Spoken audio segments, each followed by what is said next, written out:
చేయడానికి స్తోత్రాలు వేసాయి. ఈ సమయంలో నీ మాటల ద్వారా బలపరచమని,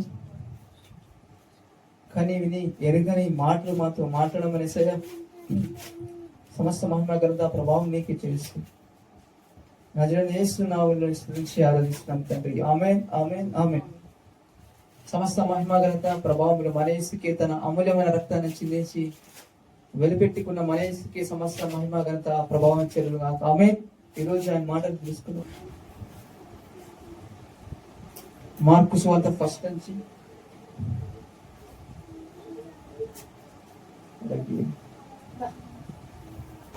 ఒక గ్రంథం మార్కు సువార్త, లూకా సువార్త, యోహాను సువార్త ఇవన్నీ ఒక్కొక్కటి ఒక్కొక్క విధంగా ఉంటాయి. ఒక విధంగా స్టార్టింగ్ ఒక్కొక్క విధంగా ఉంటాయి అన్నమాట.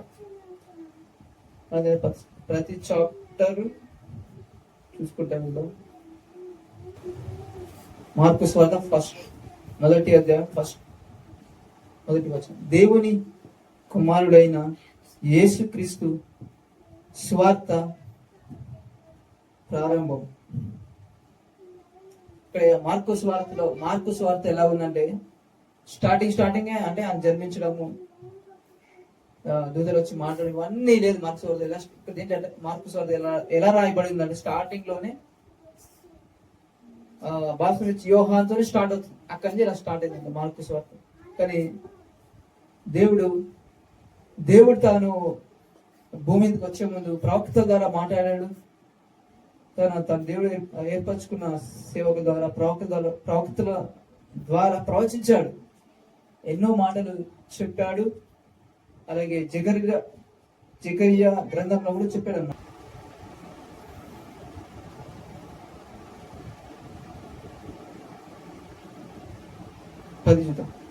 సియోను నివాసులారా, నేను వచ్చి మీ మధ్యను నివాసము చేతును, సంతోషముగా నుండి పాటలు పాడుడి. ఇదే యెహోవా వాక్కు. అంటే యేసుక్రీస్తు రాకముందు కూడా కొన్ని సంవత్సరాల కింద కూడా జకరియా ద్వారా దేవుడు మాట్లాడి ఏమని, వస్తున్నా నేను, సియోను నివాసులారా నేను వచ్చి మీ మధ్యను నివాసము చేతును, సంతోషంగా నుండి పాటలు పాడు. ఇదే యెహోవా వాక్కు. ఆ దినమున అన్య జనులు అనేకులు యెహోవాను హత్తుకొని నాకు చెనులగుదురు. ఈరోజు మనమందరూ ఎవరిని తెలుసా? ఈరోజు మనమందరూ అన్య జనులమే కదా. యూదులు సొంత ప్రజలు అంట. మనం ఏంటంటే అన్య జనుల నుంచి వచ్చింది మనమే.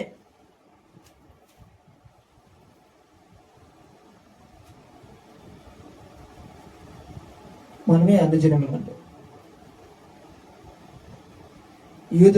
యూదులు తిరస్కరించారు స్వార్థ. వాళ్ళ నుంచి మనకి అది దేవుని ఉద్దేశము, దేవుని ప్రణాళిక. ప్రపంచం అంతా ఒక మనిషికి స్వార్థ వెళ్ళాలి. యూదుల నుంచి మనకు వచ్చింది, మన నుంచి తర్వాత మళ్ళా యూదులు కదా. లాస్ట్ లో దేవుడు అంటే వాళ్ళ కళ్ళకి గుడ్డితనం కలిగేస్తాడంట. ఎవరికి? యూదులకి. ఎందుకని? వాళ్ళు తిరస్కరించాలంట. అది దేవుని ఉద్దేశం. ఫరోని కఠినపరిచిన దేవుడేనంట. ఎందుకు? మోషే వెళ్ళినప్పుడు ఫరోని తన ప్రజలను పంపించమంటే ఎన్ని అద్భుతాలు చేసిన పంపలే ఫరో. కానీ ఫరోని కఠినపరిచిన దేవుడే. ఎందుకు కఠినపరచాడంట?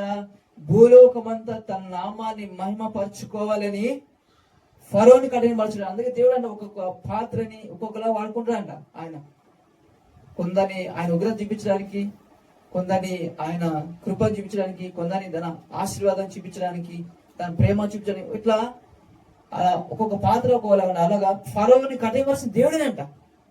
కొన్ని బైబిల్లో చదువుతా అసలు ఆశ్చర్యం. ఎందుకు? అసలు దేవుని ఉద్దేశ దేవుని ప్రణాళిక అంట, దేవుని తలంపులు మన ఊహకు అందమంట. ఎందుకంటే దేవుడు ఒక్కొక్క పాత్రను ఒక్కొక్క తయారు చేశాడంట. ఇప్పుడు కుమ్మరి ఉంటాడు. కుమ్మరి అన్ని ఒకే కుండలాగా అన్ని ఒకేలాగా చేయడు, అన్ని కుండలాగా చేయడు. ఒక్కొక్క పాత్రని ఒక్కొక్కలాగా ఎట్లా తయారు చేస్తాడు. దేవుడు కూడా అంట ఒక్కొక్కరిని ఒక్కొక్కలాగా తయారు చేసినాడంట. ఒక్కొక్కరిని ఒక్కొక్క మహిమ. ఆమేన్. ఒక్కొక్కరిని ఒక మహిమ అంట. కుమ్మరి ఎలాగా తయారు చేస్తాడు ఒక్కొక్క పాత్రను, దేవుని ఉద్దేశం ప్రతి ఒక్కరు ఒక్కొక్కటి ఒక్కొక్క మహిమ. ఈరోజు నా మహిమ వేరు, నీ మహిమ వేరు, మీ మహిమ వేరంట. ప్రతి ఒక్క మనిషికి దేవుడు మహిమ ఉంచాడు. ప్రతి ఒక్కరికి ప్రత్యేకత ఉందంట. అనుకోకూడదు నాకు ప్రత్యేకత లేదు, దేవుడు నన్ను వాడుకోడేమో, నాకు చదువు లేదు కదా, నాకు టాలెంట్స్ లేవు కదా, నాకు జ్ఞానం లేదు కదా, నాకు డబ్బు లేదు కదా అని అనుకోకూడదంట. ఎందుకు? దేవుడు ప్రతి ఒక్కరిని ప్రత్యేకంగా సృష్టించాడంట. అందుకే అసలు ఎంత ఆశ్చర్యం అంటే ఈ వేల ముద్ర సేమ్ ఉండవు. నేను ఫోన్కి బయోమెట్రిక్ వేసిన కదా, ఈ వేలు వేసిన, ఇది వేస్తే మళ్ళీ రాదు. ఎంత స్పెషల్ అంటే ఎంత స్పెషల్ అసలు. ఈ వేలకే కుదరదు. ఈ ముద్రలు వేరే ఉన్నాయి, ఈ చేతి ముద్రలు వేరే ఉన్నాయి. అసలు దీని వేరే ఉంటుంది. ఒక్కొక్క 5-10 వేలు ఉంటే 10,000 ముద్రలు వేరే సేమ్ ఉండవు. ఎంత ఆశ్చర్యమా! ఎంత డిఫరెంట్ ఉన్నాయో. మనుషులను కూడా దేవుడు మనుషుల పట్ల ఒక్కొక్కరి పట్ల ఒక్కొక్క ఉద్దేశాలంట. దేవుని తలంలో గొప్పవంట. ఫరోని ఎందుకు? ఆయన నామాన్ని మహింపరచుకోవడానికి ఫరోని కఠినపరిచాడు. పంపలే. ఎన్ని అద్భుతకాలు, ఎన్ని సూచక్రియలు చేసిన పంపలే ఫరో. ఆఖరికి ప్రథమ సంతానము మీద దెబ్బపడిన ప్రథమ సంతానము తొలిచూలు పిల్లలు చనిపోయినప్పుడు అప్పుడు పంపించాడు. కానీ ఆయన కూడా కఠినవలసిన దేవుడే. మరి అదేందో మరి కఠినవలసిన దేవుడే, పంపకొనిస్తుంది కూడా దేవుడే. ఎందుకు? ఆయన మహిమ కోసం అంట. తర్వాత అయిపోయి ఫరో పంపిన తర్వాత ఊరుగా ఉన్నాడా? పంపించేశారు. ఫస్ట్ ఏమో భయపడి ప్రథమ సంతానం కదా, తొలిచూలో పిల్లలు చనిపోతుంటే దేశంలో ఐగిప్తులో పంపించిన తర్వాత ఏమైంది కానీ తర్వాత మళ్ళీ అనుసారం పంపించేసాం కదా అవన్నీ అని మళ్ళా రథాలన్నీ వేసుకుని, గుర్రాలు రథాలు అందరూ ఉన్న సైన్యం ఉంది కదా, సైన్యం వేసుకుని మళ్ళా తరిమాడంట. మళ్ళా దేవుడు వదిలిపెట్టలే, మళ్ళా కఠినపరిచాడు. ఎందుకు? ఎర్ర సముద్రం 2 పాయలుగా చేయాలి, ఆయన నామాన్ని భూలోకం అంతా మహింపరచుకోవాలని దేవుని ఉద్దేశం. కూడా మళ్ళా పెట్టి మనం అనుకుంటాం చాలా, ఈ సమస్య ఏంద్రా బాబు పోయింది అనుకున్నా మళ్ళీ వచ్చింది, ఈ అప్పు పోయిందంటే మళ్ళీ అప్పు ఏంద్రా బాబు అనుకుంటాం కదా. ఇది పోయిందంటే మళ్ళీ వచ్చింది, ఈ పీడ పోయింది అంటే మళ్ళీ ఇంటి వచ్చాడు బాబు, ఈ అప్పు పోయిందని మళ్ళీ వచ్చింది, ఏం సమస్య? జాబ్ వచ్చిన మళ్ళీ పోయింది జాబ్ అంటే అనుకోరంట. అది దాని వెనుక దేవుని ప్రణాళిక ఉంటాయి. ఫరో ద్వారా దేవుడు భూలోకం అంతా ఎలా మహింపరచుకోవాలనుకుంటున్నాడు. 2 జరిగినాయి అక్కడ. ఒకటి దేవుడు, ఇంకోటి ఏంటంటే ఫరో కూడా అంట ఒకవేళ అప్పుడు రాకపోయింటే ఎప్పటికైనా మళ్ళీ వచ్చేవాడే. ఇప్పుడు గుర్తు చేసుకుని వచ్చినాడు, తర్వాత మళ్ళీ వస్తాడు. అందుకే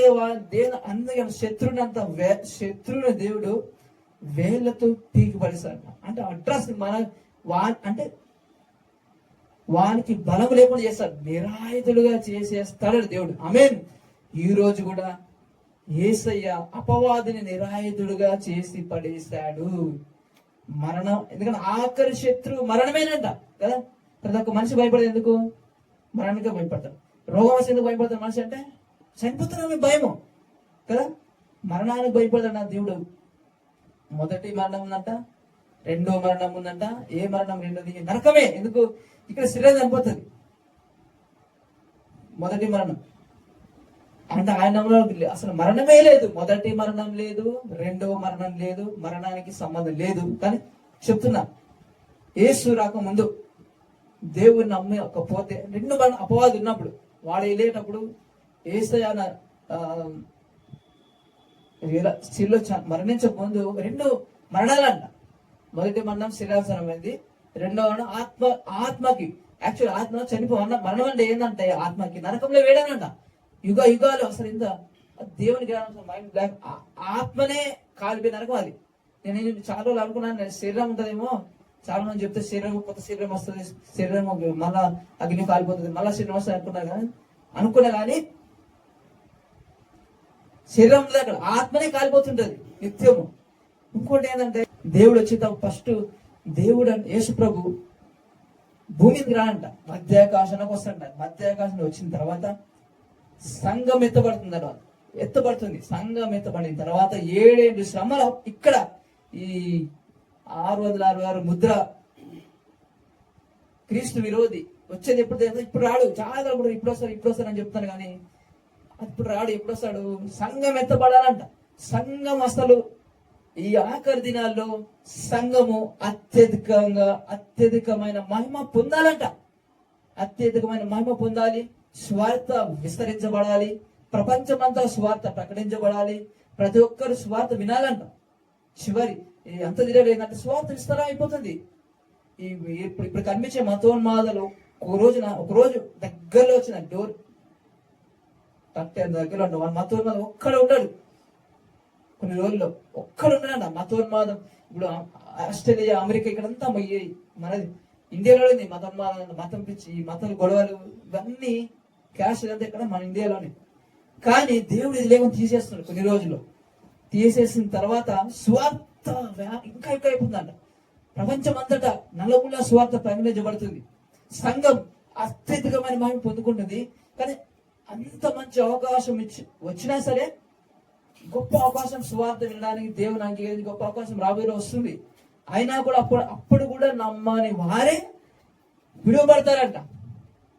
అప్పుడు వారు విడవబడిన తర్వాత అప్పుడు 7 శ్రమలు, అప్పుడు 7 ఏళ్ళు మరణం లేదు. అప్పుడు చనిపోరాడు. 7 సంవత్సరాలు మనుషులు ఏం చేసినా చనిపోరాడు. 666 ముద్ర వేయించుకోవాలంట. విడవబడిన వాళ్ళు అప్పుడు ఉన్నోరు. 6 అపవాది వస్తాడంట, ఆకాశం నుంచి అగ్ని చేపిస్తారంట, నేనే దేవుని అని చెప్తానంట. ఎప్పుడు 7 ఏళ్ళలో అప్పుడు ఒక్కడేమో అతనికి ఒక్కటే ప్రపంచం అంతా అందరూ కూడా అతని చేతిగా చెప్తారంట. ఈ ప్రపంచం అంతా ఒక్కడే ఉంటాడంట. అతను 7 ఏళ్ళు మాత్రమేనంట. అయితే అప్పుడు కూడా 666 ముద్ర వేయించుకోకుండా ఉండడం చాలా కష్టం. అప్పుడు కూడా ముద్ర వేయించుకోకుండా ఎవరుంటారు? వాళ్ళు అంతం వరకు సహించిన వారు రక్షింపబడతారన్న మాట వారికి. ఎవరికి? వాళ్ళకంట. అంత వరకు 7 ఏళ్ళు సహించుకుంటేనే అప్పుడు ఆయన 7 తర్వాత ఆ ముద్ర వేయించుకోకుండా ఉండడం చాలా కష్టము. అట్లా ఉంటేనే అప్పుడు వారికి రక్షణ. ఎప్పుడు ఎవరికంటే విడవబడే వారికి అప్పుడు రక్షణ అంట. అప్పుడు ఆయన 7 శ్రమల తర్వాత దేవుడు నోటి ఊపిరి చేత వాడిని సంహరిస్తారంట. ఎవరిని? క్రీస్తు విరోధి. అప్పుడు ఆయన భూమి మీదకి వస్తాడంట. యేసు ప్రభు ఆయన వస్తాడు కదా. అప్పుడు ఆయనతో పాటు సంఘం వస్తుందంట. మనం ఎత్తబడే వాళ్ళందరూ సంఘంతో వస్తాడు. దేవుడు వస్తాడు భూమి మీదకి. వచ్చిన తర్వాత ప్రతి ఒక్కరు ఆయన స్వార్థ నమ్మని వారు, ఆయనను ద్వేషించిన వారు, ఆయన పొడిచిన ప్రతి ఒక్క నేత్రం చూస్తుంది అంటారు కదా. ఇక్కడ ఆకాశంలో సూర్యుడు ఎలా కనిపిస్తాడో అప్పుడు అట్లా వస్తాడండి. ఆయన దిగి వస్తాడండి యేసు ప్రభు. అప్పుడు రాకడంటే అదే అంట. రాకడ ఇంకా టైం ఉంది. అప్పుడు భూమి మీద రాకడ ఫస్ట్ మధ్యాకాశంలో రాకడ ఎత్తబడేదంట. దాన్ని ఎత్తబడడం అంటారు. చాలా జరిగే కంప్లీట్ చేస్తారు. ఏంటంటే భూమికి వచ్చేస్తారు అన్నాడు. భయపడేస్తారు. శ్రమలు స్టార్ట్ అయినాయి, అవి స్టార్ట్ అయినాయి. అసలు శ్రమలు అప్పుడు ఉంటాయి. ఇంకా సంఘం ఎత్తబడితే మామూలుగా ఉండవుగా. ఎవరు వాళ్ళు భరించడం కాదు, అంత కష్టం. అప్పుడు బలవంతంగా ఎక్కడ దాచుకుని వదిలిపెట్టరా ముద్ర ఎలా చూస్తారంట. 666 ముద్ర. ఇప్పుడు సంఘం ఎత్తబడిన తర్వాత ఒకరు విడబడతారంట, ఒకరు ఎత్తబడతారంట. రోకలు రూపుతుంటే ఒకరు విడబడతారంట, ఒకరు ఎత్తబడతారు. ఇవంతే ఇది ఎత్తబడాలంట. ఫస్ట్ ఎత్తబడిన తర్వాత 7 శ్రమల తర్వాత అప్పుడు యేసు ప్రభు భూమి మీదకి వస్తాడు. ఆమేన్. అది ఆయన రాకడ. కానీ ఎవరికి తెలియదండి ఎప్పుడు వస్తాడు ఆయన. తండ్రికి తప్ప ఒక దూత అయిన కుమారుడైన ఎవరు ఎరుగారు. స్పష్టంగా బైబిల్ కదా. ఏ ఒక్కరికి తెలియదండి దేవుడు రాకడ ఎప్పుడు వస్తాడు ఆయన. ఎప్పుడు తెలియదు ఎవరికి. దొంగలకు వస్తాడంట. ఎలా వస్తాడు? దొంగ ఎప్పుడు వస్తాడు? ఎవరికైనా చేస్తే ఇల్లు జాగ్రత్త పెట్టుకొని తాను వేసుకుంటారు, జాగ్రత్త ఉంటారు కదా. అలా దొంగ ఎట్లా వస్తాడు? యేసు ప్రభువు అట్లా వస్తాడు. దేవుడు రాకడ ఎలా ఉంటుందని తెలియదు. సంఘం ఎప్పుడైతే పడుతుందో ఎవరు చేస్తారు? చూస్తే సడన్గా మాయపోతారు. ఒకరు ఇవ్వబడతారంట, ఒకరు ఎత్తుపడతారంట. తెలియదు, అది ఎప్పుడో తెలియదు. అందుకే మనం జాగ్రత్తగా ఉండాలండి. ఎట్లా ఉండాలండి మనం? ఈ మూమెంట్ లో ఆయన రాకడ వస్తే అంటే సంఘం ఎత్తబడితే ఎలా ఉంటుంది, ఎత్తబడితే ఎలా మనం సిద్ధపడి ఉండాలో అలా రెడీగా ఉండాలంట. ఎప్పుడు వచ్చినా మనం పండుకున్నప్పుడు వచ్చినా, ఎక్కడున్నా బయట వచ్చినా మనం ఎత్తబడేలాగా ఆ స్థితిలో ఉండాలంట. దేవుడితో కనెక్ట్ అయి ఉండాలి.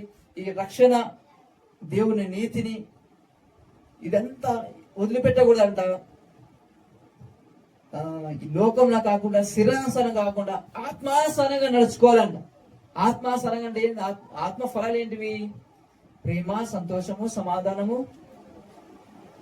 దీర్ఘశాంతం, దారిత్వం, మంచితనము, ఆశ, ఇవన్నీ ఉన్నాయి. ఇవన్నీ మనలో కనిపించాలంట.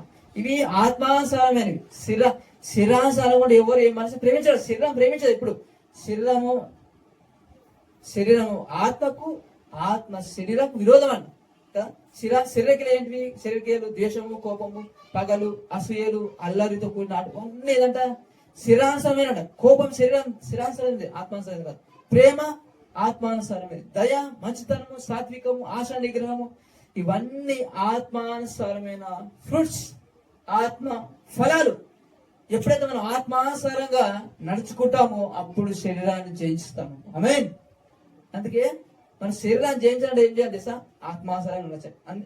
అంటే ప్రేమించడం మొదలుపెట్టాలి. ప్రేమించాలి మనిషిని. ఎందుకు? ఆయన దేవుడు ప్రేమా స్వరూపి ఉన్నాడు కాబట్టి, ఆయన ఆత్మను మనకి ఇచ్చాడు కాబట్టి. ఎందుకంటే పరిశుద్ధాత్మ దేవుడు మనకు అవసరం అంట. ఎందుకంటే పరిశుద్ధాత్మ లేకుండా ఎవరిని ప్రేమించిన ఎవరు ప్రేమిస్తారు? శత్రువుని ప్రేమించాలంట. శత్రువు ఆకలికుంటే భోజనం పెట్టాలంట. మంచిగా దీనికి నాశనం అయిపోయాడు ఇట్లా అనుకుంటారు కదా. ఎవరన్నా శత్రువు గురించి ఎవరు ఇట్లా అనుకుంటారు కదా. వాడు చస్తే బాగుండు, వాడు నాశనం బాగుండు తప్ప ఆకలి ఉంటే ఆహారం పెడతారా? చాలు పెట్టే కావాలి అనుకుంటారు కదా. కానీ పాత నిబంధన ఏం చెప్తాను చేస్తా? శత్రువుని దేశించమని చెప్తుంది పాత నిబంధన. కొత్త నిబంధన ఏంటంటే యేసుప్రభువు వచ్చి ఆయన చెప్పాడు, శత్రువుని ప్రేమించు. ఆకలి ఉంటే ఆహారం పెట్టాలంట. పగ చూపించమని చెప్పలేదు. పగ తీసుకోవడం నా పని అన్నాడు ఆయన కదా. ఎందుకంటే మనం ప్రేమించే వాళ్ళని ప్రేమిస్తే ఏమొస్తుంది? ప్రేమించే వాళ్ళని ప్రేమిస్తే, మనం రెస్పెక్ట్ ఇచ్చే వాళ్ళని రెస్పెక్ట్ ఇస్తే ఏం ప్రతిఫలం రాదు. మన ప్రతిఫలం రాదంట. దేవుడితో ప్రతిఫలం మనం పొందుకోవాలంటే శత్రువుని ప్రేమించాలంట. శత్రువు ఆకలిగుంటే ఆహారం పెట్టాలంట. మనం దేశించే వారిని, మనం హింసించే వారి కోసము ప్రార్థన చేయాలంట. ఆమేన్. అది యేసుప్రభు కోరుకుంటాం. యేసుప్రభు ఒకసారి ఇట్లనే శాస్త్రీయ పరిచయాలు మాట్లాడుతుంటే, ప్రభువా బోధకుడా, ఏలియాలాగా ఆకాశం నుండి అగ్ని తెప్పించాలా మేము? నీకు ఇష్టమేనా అని యేసుప్రభు అడిగితే ఆయన అంటాడు, అసలు మీరు ఏ ఆత్మ కలిగి ఉన్నారో ఆలోచించండి అంటున్నాడు. ఏ ఆత్మ కలిగి? ఏలియా ఆత్మ కాదు మనకు కావాల్సింది. ఎవరి ఆత్మ? పరిశుద్ధాత్మ కావాలి మనకు. ఆమేన్. పరిశుద్ధాత్మ దేవుడు క్షమించేవాడంట. ఆయన ఏం చెప్తాడు? పరిశుద్ధాత్మ మనకి ఏం చెప్తాడంటే క్షమించమని చెప్తాడంట. క్షమించాలంట, ప్రేమించాలంట, దయ చూపాలంట. నిజమైన ప్రేమ ఎలా ఉంటుందండి సార్? ఎలా ఉంటుంది? కొరింథీయులకు రాసిన పత్రిక ఒకసారి చూసుకుందాం. అసలు ప్రేమ అన్నిటికన్నా ఇంపార్టెంట్ అది ప్రేమే. అంత్య దినాల్లో కరువులు, భూకంపాలు కాదంట, ప్రేమ చల్లారుతుందంట. ఇది ఇంపార్టెంట్. ఎందుకు? మనసుకు స్వార్థం ఎక్కువైపోతుంది. ఎవరి వాళ్ళు స్వార్థం, కృతజ్ఞత లేని వారంట. ఎంత సహాయం చేసినా మర్చిపోయేవారు. కృతజ్ఞత లేని వాళ్ళు, అనురాగహితులు, ఇది మనం చూసుకుంటా దేవుని ప్రేమని కలిగి ఉండాలి. అది కలిగి ఉండాలంటే మనకు పరిశుద్ధాత్మ దేవుడు సహాయం అవసరము. ఆమేన్. ఎందుకంటే ఆయన సహాయం లేకుండా మనం ఏం చేయలేమని. సొంతంగా ప్రేమించాలి. మనం ఈ శరీరం ప్రేమించదు. ఎందుకు? అంతే. శరీరం అనేది ప్రేమించదు. శరీరానుసారంగా ఉంటే ప్రేమించలేము. ఆత్మానుసారంగా శరీర క్రియలు లయపరచాలంట. మనం ఆత్మానుసారంగా నడుచుకొని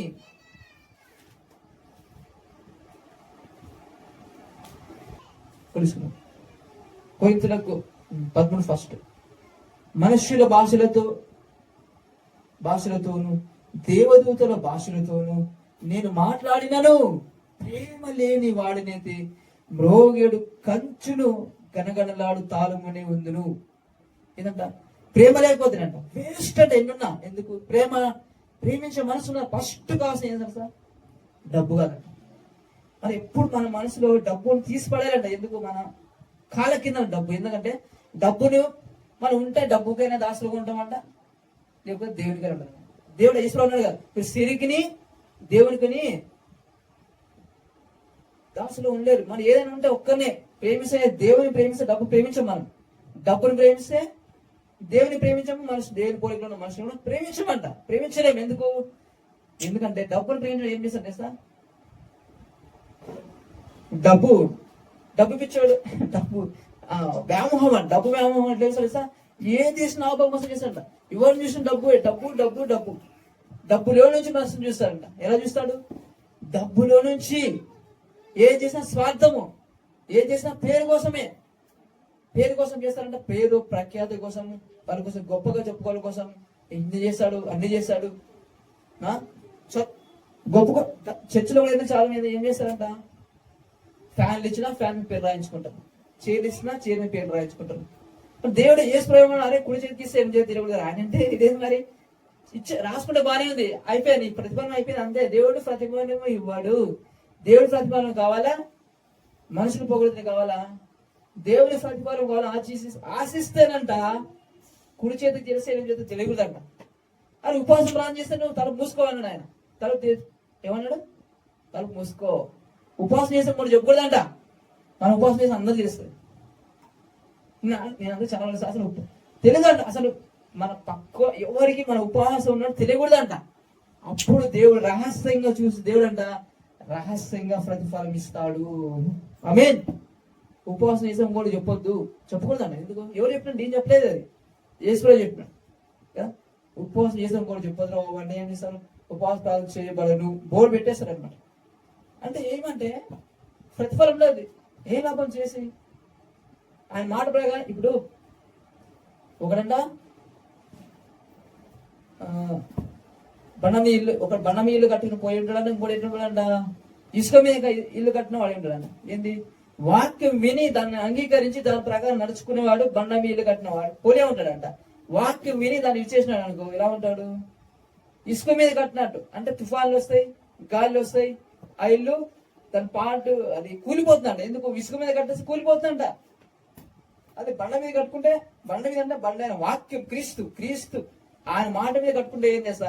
తుఫాన్ వచ్చినా, ఏదొచ్చినా, గాలి వచ్చినా అసలు కదలదంట, కొండలాగా ఉంటుందంట.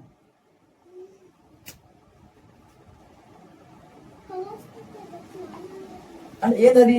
అంటే ఆయన వాక్యం వినాలి, ఆయన వాక్యం ప్రకారంగా నడుచుకోవాలి. ఆమేన్. చెప్పొద్దు అంతే. ఇంకోటి చెప్పొద్దు అన్నా. నేను అబద్ధం ఏం చెప్తున్నా? సొంతంగా చెప్తున్నా. బైబిల్లో ఉన్నదే.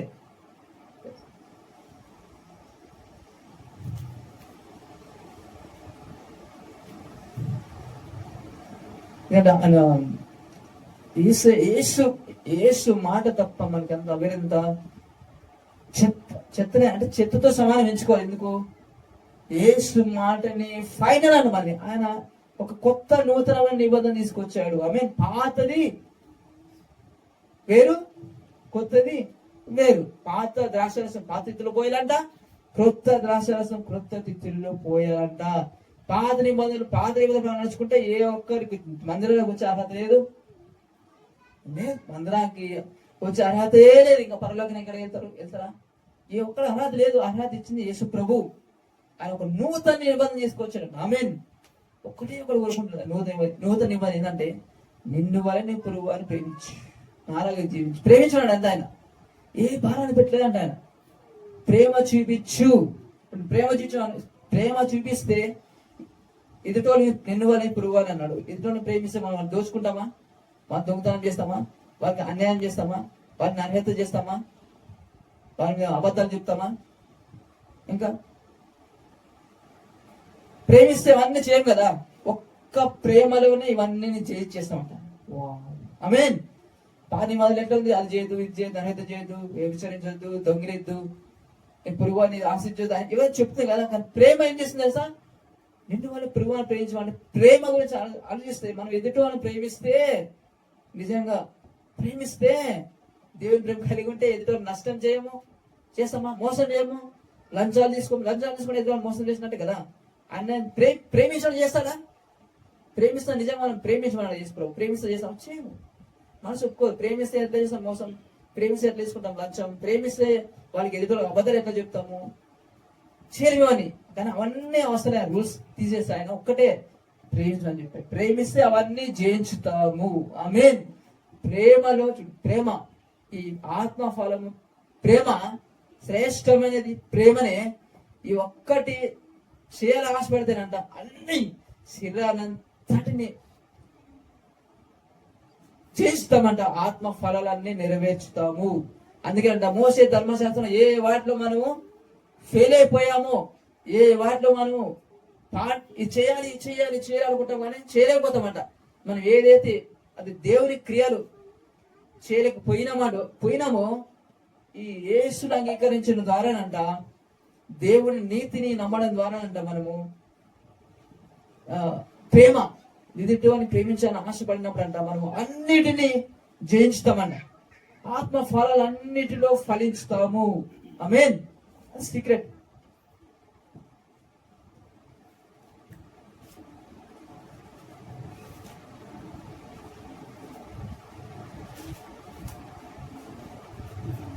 యేసు ప్రభు గొప్పవాడా? పాస్టర్లు గొప్పవారా? యేసు ప్రభు గొప్పవాడా? శిష్యుడు గొప్పవాడా? ఎవరు? యేసు ప్రభు ఏమన్నా లేదా? శిష్యుడు బోధకంలా ఉంటే చాలు, తండ్రి ఒక్కడేనంట, కాపరి ఒక్కడేనంట. ఎంత స్పష్టంగా యేసు ప్రభు చెప్పాడు తెలుసా? కాపరిని ఒక్కడే, ఎవరు మీలో కాపరిని పిలుచుకోవద్దు అంటాడు ఆయన. గురువుగా ఎవరిని పిలుచుకోవద్దు అంటాడా? పిలుచుకోవద్దు అంటాడు ఆయన. పిలుచుకోవద్దు అంటాడు. తండ్రి అని పిలుచుకోవద్దు కూడా అంటాడు ఆయన. తండ్రి ఒక్కడే, కాపరి ఒక్కడే. మనం ఎవరిని చేస్తా? ఆయన జత పనివారము. ఆమేన్. నేను కన్నాను, నేను తండ్రిని, దేవుడు పిలిపించుకోదురా బాబు. తండ్రి ఆయనే. వెలపెట్టి రక్తాన్ని చిందించి కొన్నది ఎవరు? సంఘాన్ని కొనేది ఎవరు? సంఘం ఎవరిది ఈరోజు? ఎవరిది సంఘం? ఎవరు తెస్తా? క్రీస్తు సంఘము. సంఘం పేరు ఈరోజు పేరు డినామి ఇవన్నీ ఏదంటే మతము వచ్చిందంట. ఏది ఈరోజు న్యూస్ లో ఇప్పుడు అన్నా మొన్న ఎట్లా తయారైందంటే, బయట ఉండేది లోపలికి వస్తుందంట.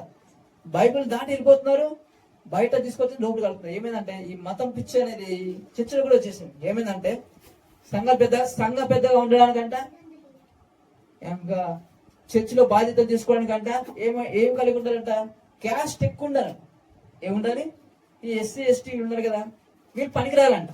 సంఘంలో కూడా జ్వరబడింది ఏది? ఈ మత కజ్జి, కుల పిచ్చి. ఏది? కుల పిచ్చి, మత గజ్జి అనేది మందిరం కూడా వచ్చింది. దేవుడు అస్సలు నచ్చదు. ఈ అంటువ్యాధి ఏది? మతం అనేది అంటువ్యాధే. మతము నిజమైన దేవుడిని నమ్మిన వారంట స్పిరిచువల్ లో రన్నింగ్ చేసేవారంట. ఈ కులం గురించి ఆలోచించారంట. ఎంత గొప్ప వాళ్ళని చెప్పుకున్నప్పటికీ, ఎంత చదువు ఉన్నప్పటికీ, ఎంత ప్రవక్తను చెప్పుకున్నప్పటికీ, క్యాస్ట్ గురించి చూసినా వేస్ట్ అంట. అంత క్యాస్ట్ అన్న అంత అబద్ధమే అంత కదా. ఎంత మంచి వాక్యం చెప్పి పౌలు అందుకే ఉండలేస్తా. పౌలు ఏమంటాడు? ఇతరులకు ప్రకటించిన తర్వాత నేనెక్కడ ప్రశ్న అవుతాను, నేనెక్కడో పడిపోతాను, నేనెక్కడో ప్రశ్న అవుతాను. తను తానంట నలగొట్టుకొని శరీరాన్ని లోపరుచుకున్నాడంట. ఆమేన్. ఏం చేశారు పౌలు? తన శరీరాన్ని నలగొట్టుకున్నాడంట. ఎక్కడ నేను ఇతరులకు ప్రకటించి నేనే ప్రశ్న అయిపోతానేమో, నేనే చెప్పింది పాటించలేకపోతానేమో అని తన్ను తాను నలగొట్టుకున్నాడంట. అసలు పౌలు తప్పు చేయలేదంట. ఎంత కృపను బోధించాడు కదా, ఎంత కృపను బోధించాడు. అసలు తప్పు పాపము చేయని ఆ స్థితికి అంత గ్రేస్ లో పౌలు వెళ్ళాడంట కదా. పౌలు కూడా చెప్పి విశ్వాసాన్ని జీవించినట్టు పౌలు కూడా ఫాలో ఎవరు చేయరు, ఫాలో నమ్ముతారా? పౌలు అసలు ఏమన్నా ఇంకేమన్నా అంటే నన్ను పోలి నడుచుకోండి అని చెప్పాడు. ఏం చెప్పాడు? నేను క్రీస్తుని పోలి నడుచుకున్న ప్రకారము మీరు నన్ను పోలి నడుచుకోండి అని చెప్పాడు. క్రీస్తుని పోలి నడుచుకున్నాడు పౌలు. మనం ఈరోజు ఎవరిని పోలి నడుచుకుంటామో యేసును పోలి నడుచుకుంటామా, లేకపోతే ఎవరిని పోలి నడుచుకుంటాము? పాస్టర్ని పోలి నడుచుకుంటామా? పాస్టర్ అనేవారు వీళ్ళందరూ ఏం తెలుసా, పనివారండి అంతే. అది కూడా ఏదైనా దేవుడు చెప్పినా చెప్పాలి వాళ్ళ మీద, లేకపోతే కఠినమని తీర్పు ఉంటా వాళ్ళు కూడా. యాకోబు అందుకే అంటాడు, అందరూ నాలుగు సేవకులు కాకుండా ఎందుకురా బాబు, కఠినమైన తీర్పు ఉంటుంది, మరీ కఠినమైన తీర్పు అంట ఎవరికి, సేవకులకి. పౌలు ఎందుకు పరిగెత్తుకుని వచ్చి అవలే నేను సేవకుని అవుతా అయినాడా? కాలే, నా చదువు నా టైం చాలా చదువు. అసలు ఎంత చదువు పౌలు కంటే, అరే నీ చదువుతో నీకు పిచ్చి పట్టినట్టు అంటారు. పిచ్చి పట్టినట్టు నీకు అసలు ఈ పౌలుకి పిచ్చి ఎక్కింది, వెర్రెక్కింది, విద్య ఎక్కువైపోయింది. ఎందుకు? అసలు జ్ఞానము దేవుడు ఇచ్చాడు పౌలుకి. అంటే అన్ని తెలుసు, ధర్మశాస్త్రం అసలు ఇట్లా నములు పడేస్తారనమాట. అంటే అంత పర్ఫెక్ట్, అంత క్లియర్ చేసి ధర్మశాస్త్రం కూడా చాలా మంది తెలియదు. ఈరోజు ధర్మశాస్త్రం గురించి చెప్తారు, అదే తెలియదు చాలా మందికి, సహసం తెలిసి చెప్తారు అనమాట. కానీ పౌలుకి నెంబర్ 1 తెలుసు. కానీ యూదులకి అంత జ్ఞానం ఉన్నా సరే చదువుకున్న వాళ్ళకి ప్రీచర్గా దేవుడు పంపలేదు. ఎవరిని? పౌలుని. పౌలు ఎవరికి బోధించాడు? చదువులేని వాళ్ళకే, పామరులకే. దేవుడు తలంపలే వేరే. ఆయన మన ట్యాండ్లు పడి వాడుకోవాలి. అందుకని పేతుర్నేమో చదువుకున్న వాళ్ళకి బోధించి పేతుర్నంట. పేతురు చదువుకోలేదు కదా, చదువులేదు మరి ఎవరు చెప్పారు అదంతా? పేతురు బోధిస్తే పరిశుద్ధాత్మ దేవుడు దిగొచ్చిన తర్వాత 3,000 మంది రక్షింపబడ్డారంట. ఎంతమంది? చదువులేదే, భాషల్లో మాట్లాడుతున్నారంట. అసలు వీళ్ళు చదువులేని పామాలుగా, వీళ్ళకి ఎక్కడ రావు ఇంత విద్య, ఈ జ్ఞానం ఎక్కడదని పేతుర్ని వాళ్ళు చూస్తుంటారంట. ఏమంటారు? చదువులేని పామాలుగా వీళ్ళు, ఈ జ్ఞానం ఎక్కడది వీళ్ళకి. అందుకే మనం కూడా అనుకోవాలి, నాకు చదువు లేదు, అది లేదు అనుకోదంట ఎందుకంటే జరిగేది అలాగే. ఈరోజు వాడబడేది దేవుని ఆత్మ ద్వారానే. ఆమేన్. మన రంగును బట్టి కాదు. దేవుళ్ళు అంత పిచ్చిలేని లేవు అట్లాంటివన్నీ. ఉన్నాయా? దేవునికి అలాంటివి ఉన్నాయా? దేవుని మతం ఉందా? లేదు. దేవుడు ప్రపంచానికి, ఈ సృష్టికి దేవుడు ఒక్కడే, సృష్టికర్త ఒక్కడే. ఆమేన్. ఆయన కులం లేదు, మతం లేదు. ఈ కులం మతం మనసు సృష్టించుకుందే. ఎవరు సృష్టించుకుంది? అమెరికాలో కులం లేదు, ఉందా? ఆస్ట్రేలియాలో కులం ఉందా? యూరోప్ లో కులం ఉందా? ఇదంతా మనుషులు ఏర్పరచుకుంది. కులము మతము కానే కదంట. ఇది దేవుని రాజ్యము. ఆమేన్. పరలోకానికి వెళ్ళే మార్గము. మనము ఏ కులం అంటే రాజులైన యాజక సమూహము. ఇదే అంట. ఆమేన్.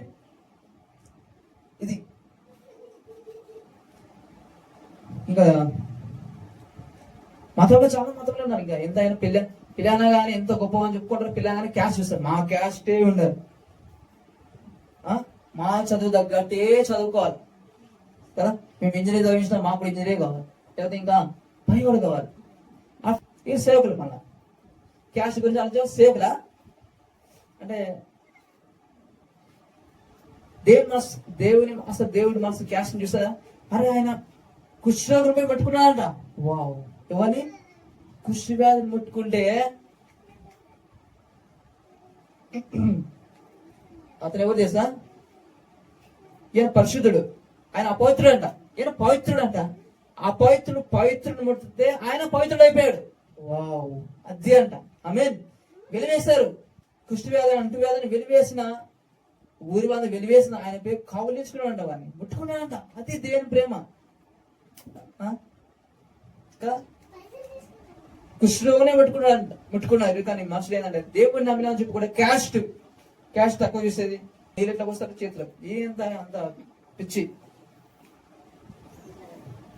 అంటే ఇదంతా చెత్త. ఇవన్నీ పట్టుకున్నాం అనుకో మనము స్పిరిచువల్. ఇవన్నీ శరీరాసనవి దయ్యం పెట్టిన బోధలు, దయ్యం పెట్టిన ఇవన్నీ అపవాది పెట్టింది ఇదన్నా కదా. దేవుడు మరి అంత భయంకరమైన సంఘటనలు జరుగుతున్నాయి కదా లోకంలో. అలాంటప్పుడు మనం దేవుని సేవకులు ఏమిటి క్యాస్ట్ గురించి ఎత్తినామా? ఎత్తితే దేవుడు ఇష్టమా దేవునికి? అందుకే ఎవరో మీరు అంటారు. అందుకే ఆయన ఏమంటాడు, నీ నామమును దయను ఎల్లగొట్టలేదా, నీ నామమును అనేక అద్భుతాలు చేయలేదా, నాకు లక్ష్యమే సంఘం లేదా అంటే ఎవరో నువ్వు అంటాడు ఆయన. ఓరి మోషే ఇజ్రాయెల్ ప్రజలు నడిపించినప్పుడు లక్షల మంది అంట ఇజ్రాయెల్ ప్రజలు. అయితే ఇద్దరే పోయినారు కదా, ఇక్కడికి పాలు తేనెను ప్రవహించేసారు ఇద్దరేనంట. నరకానికి పోయేది హైవేనంట, పెద్ద ఉంట నరకానికి పోయేది అది హైవే, లక్షలకు పోతారంట. కానీ పరలోకం ఎట్లా ఉందంట, ఇరుకు ద్వారా ఉంటది, తను కనుగొని వారు కొందరే. ఆమేన్. ఈరోజు పాపి అంటే వాడు నమ్ముతాడు, నీతి మంత్రులు నమ్ముతాడా? పాపి అంటే 100 మందిలో 99 మంది పాపి అంటే నమ్ముతారు. అదే నీతి మంత్రులు 99 ఒక్కడే నమ్మొచ్చు, నమ్మరు. ఎందుకంటే హైవే కదా, హైవే పోయేది ఎక్కువ ఉన్నారు కదా, దేవుని రాజ్యం పోయేది ఎక్కువ తక్కువ.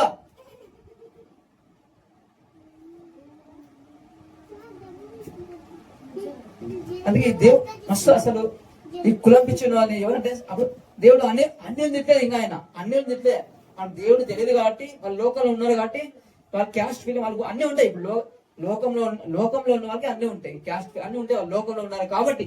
దేవుళ్ళు ఉంటూ కూడా మనుషులు తక్కువ చేసేది, మేము పరిచయులను, మేము బోధకులము, మా కింద ఉండాలి, మీరు మా పనులు చేయాలి, మా భార్య మోయాలి, బట్టలు ఉతకాలి, అలాంటి వాళ్ళు ఎవరు? శాస్త్రులు పరిచయులు. రే ఏదిరా మీరు సర్ప సంతానమా అని ఆయన తిట్టింది ఎవరు? వాడిని తిట్టాడు ఎక్కువ, బయట అన్ని తిట్టా ఆయన.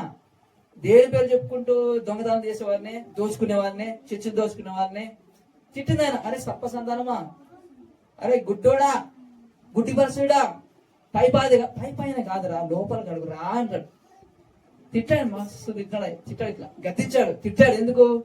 అరే మీరు దేవుని పరలోకానికి దేవుని రాజును మీరు వెళ్ళడు, వెళ్ళేవన్న వెళ్ళకుండా అడ్డుబండలో ఉన్నారా మీరు అంటండి. వాళ్ళు ఏంటంట భారాలు మోపుతారంట, నువ్వు అజ్జయ్ ఇజ్జయ్ ఇట్లా చెయ్యి, భారాలు ఫుల్ భారాలు తీయడానికి వచ్చాడు వేసుకోరు. సమస్త భారం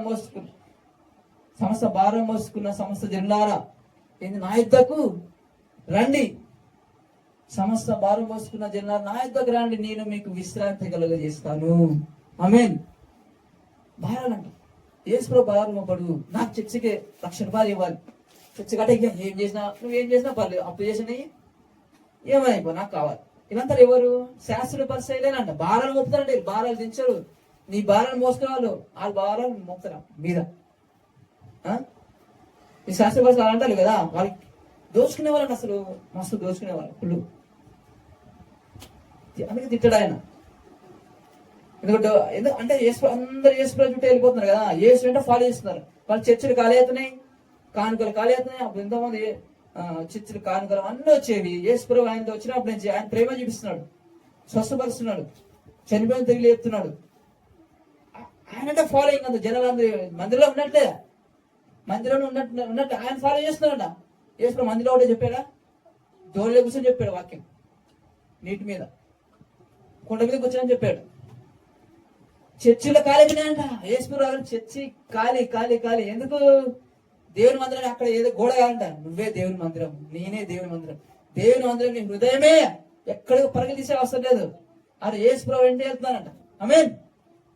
యేసుప్రభు ఉంటారంట. వాళ్ళు బోధకుడా బాగుంది, ఇక్కడ ఉందో మనం బాగుంది అంటే ప్రజలు అంటారంట, ప్రభు కొన్ని రోజులు ఇంకా నువ్వు ఉండ అంటే ప్రజలు బతిమాడుకుంటా అని ఏమంటారు చేస్తాను, అరే నీ ఇతర పట్టణములు ఇతర గ్రామంలోను సువార్తను ప్రకటించాలి, నేను ఇందు నిమిత్తమే కదా పంపబడితే ఆయన అంటాడు. ఆయన ఏం చెప్పాడు వెళ్ళేటప్పుడు? సమస్త జీవన శిష్యులుగా చేయండి, సర్వలోకమునకు సువార్త ప్రకటించుడి. శిష్యులు కూడా యెరూషలేములో ఉన్నారు, వాళ్ళు పోలే. అరే విస్తరించండి రావు, భూలోకం అంతా వెళ్ళిపోవాలి, మీరు సర్వ సృష్టికి వెళ్ళిపోండి అని చెప్తే పోలే. కింద నుంచి మంట పెట్టాడంట, చంపడానికి వచ్చారు. ఆ గవర్నమెంట్ చంపడానికి మీరు చంపడానికి ఎంట పడగానే చెదిరిపోతారంట, ఒక్కొక్కరు దగ్గరికి కదా. తోమయేమో మన భారతదేశానికి వచ్చినాడు, మెడ్రాస్ చెదిరిపోయారు. ఈరోజు చాలా అలా ఒకే దగ్గర ఉండి స్థిరపడి బోధపడుకుంటారు. కానీ వెళ్ళాలంట, స్వార్థ ప్రకటించాలి. యేసుప్రభువులా. ఆమేన్. ఆయన మందిరాలు ఖాళీ చేసేస్తాడు. ఎందుకు? మందిరం అంటే దేవుని, మందిరం అంటే మన హృదయమే కాబట్టి. ఆమేన్. చేస్తలేడు ఖాళీనా? మా అందరూ మందిరంలో అప్పుడు మందులు రాగానే వీళ్ళు ఉంటారు. ఎవరు? దయ్యాలన్నమాట. ఎవరు? శాస్త్రులు, పరిసయ్యులు. ఎప్పుడు ఆయన తప్పు పెట్టడమే. ఎప్పుడు ఏం అద్భుతం చేస్తాడా? అరే విశ్రాంతి దినమున స్వస్థపరచకూడదంట. అరే విశ్రాంతి దినమున చెడు చేద్దాం కానీ మంచి చేద్దాం ఉందా అంటాడు. ఒక గొర్రె పిల్ల, ఒక గొర్రె గుంతలో పడితే విశ్రాంతి దినం అంటే వాళ్ళకి శనివారం వచ్చేది. వాళ్ళకి శనివారం సాయంత్రం స్టార్ట్ అవుతుంది. ఎవరికి? యూతులకి. ఆదివారం పాటిస్తున్నాం కదా. ఇప్పుడు గొర్రెపిల్ల పడింది కదా. యాక్చువల్లీ చెప్పాలంటే పాత నిబంధనలో మందిరానికి వేల కొడితే రాళ్ళతో కొట్టి చంపాలంట. ఆజ్ఞ దేవునిది. ఏది? మోషే ద్వారా ఇచ్చిన ఆజ్ఞ ఏంది? రాళ్ళతో కొట్టి చంపాలి. కొత్త నిబంధన వచ్చేవరకు ఆ అడ్డుతెర తెగిపోయేదంట. అడ్డుతెరంతా వెళ్ళిపోయింది. ఏమి లేదు. ఆమేన్. అడ్డుతెర చినిపోయేదంట. దేవునికి మనకున్న అడ్డుతెరంతా లేదు ఈరోజు. ఎక్కడ వెళ్ళి, నువ్వు ఎక్కడో కాదు, ఇక్కడ ఉండి పాత నిబంధన మందిరం చుట్టి మందిరము పట్టు చూసి ప్రార్థన చేసేవాళ్ళు. ఎవరు? దానియేలైనా సరే, దావీదైనా సరే, సొలొమోను అయినా సరే. అది అప్పుడు మందిరం అంట. మందిరం లేదంట. ఆ పరలోక రాజ్యంలోనే మన దేవుడు మనం తీసుకొని ప్రవేశపెట్టాడంట. ఈ రోజు నా హృదయంలో పరిశుద్ధాత్మ దేవుడు ఉన్నాడంట. నీ హృదయమే నా హృదయమే దేవుని మందిరము, దేవుని ఆలయం. మనలో నివసిస్తున్నాడు పరిశుద్ధాత్మ దేవుడు. ఆమేన్. ఇప్పుడు పరిశుద్ధాత్మ దేవుడు అందరిలో ఉండేవాడు అనుకున్నారా? ఇప్పటిలాగా లేదు. అప్పుడు పరిశుద్ధాత్మ దేవుడు ఎవరు పడితే వాళ్ళు ఉండేవారు కాదు. అభిషేకించిన వాళ్ళలోనే ఉండేవాడు. అప్పుడు వరం లేదు. పరిశుద్ధాత్మ వాళ్ళు ఎక్కడ ఉంది? అప్పుడు పాత లేదు కదా. దావీదు అందుకే అంటాడు, దేవా పరిశుద్ధాత్మ దేవుడు నాలో తీసివేద్దాం ప్రార్థన చేస్తే. ఎందుకు? మన క్రియలు బట్టి అప్పుడు వచ్చేవాడు, మన క్రియలు బట్టి పోయేవాడంట.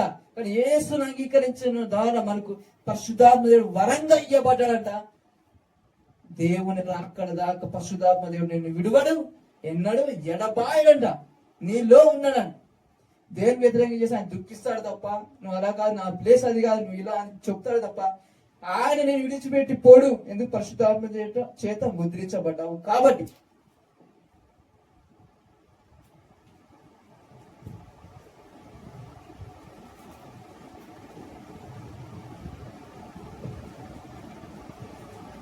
ఈ శాస్త్ర పరిశీలన అంత కాయపి ఈయన ఫాలో చేస్తున్నారు. ఈ రోజు అయితే వాళ్ళే ఎక్కువ ఫాలో చేస్తున్నారు. ఎందుకంటే యేసు ప్రభువు ఎక్కువ తక్కువగా ఈరోజు కంపేర్ ఎక్కువ. ఆయనలాగా ఎవరు కనిపించారు కాబట్టి అందరూ ఈ దోషులు అంటే ఎక్కువ పోతారంట. ఎందుకని? ఆయనలాగా లేరు కాబట్టి. ఆయనలాగా ఎక్కువ ఉంటే ఉన్నారు కానీ తక్కువ. ఆయన ఫాలో చేసేవాళ్ళు. సత్యాన్ని నమ్మకుండా అబద్ధాన్ని నమ్మేవారు ఎక్కువ మంది. ఆయన తిట్టింది ఎక్కువ వాళ్ళని, శాస్త్రం పరిచయాన్ని. మనం అసలు దేవుడు మాట ఎట్లా ఉంటుంది తెలుసా? మన మైండ్కి వ్యతిరేకంగా ఉంటుంది. ఇదేంది ఇలా ఉంది, ఏంది దేవుని మాట? నీ నమ్మబుతే అసలు కాదు. ఎందుకని? నువ్వు ఇన్నిసేపు ఇన్ని రోజులు ఏంటంటే దేవుని మాట అంటే నిజంగా పాత బోధ విన్నావు అనుకో, కొత్త బోధ నీకు ఆశ్చర్యంగా ఉంటుంది. అస్సలు నమ్మబుద్ధి కాదు. స్థిరాంశం బోధే ఇష్టము. ఎందుకు చెప్పు? స్థిరాంశం బోధ ఇష్టం అంట. స్థిరాంశం బోధ ఎలా ఉంటుంది తెలుసా? వినసొంపుగా ఉంటుందంట. ఏది? స్థిరాంశ బోధ వినసొంపుగా ఉంటుంది. అదేమంటారంటే ఎక్కువ స్పిరిచువల్ బోధ దేవుని మాట అసలు ఎనుమతి కాదనమాట.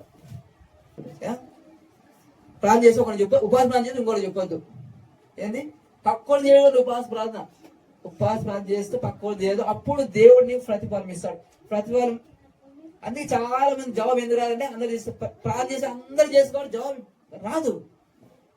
ఎందుకు? దేవుని మాట ప్రకారం చేయడం ఎట్లా వస్తుంది? జవాబు వస్తుంది? రాదు కదా.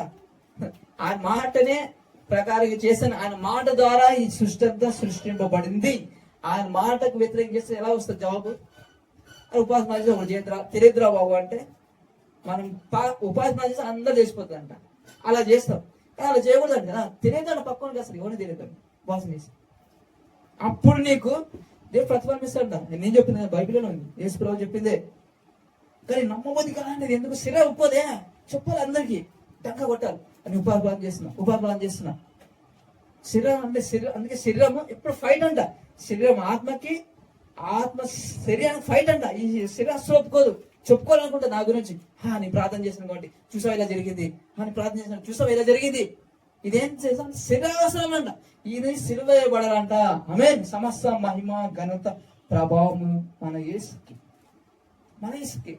ఆయన నామానికి చెందాలంట. చాలా మంది ఆయన నామానికి చెల్లవలసిన మహిమ అంట దోచుకుంటారంట. వాళ్ళ వైపు మనుషుల వైపు తిప్పుకుంటారు ఈరోజు తెలుసా. కానీ కానీ మనుషుల వైపు తిప్పుకోకూడదంట.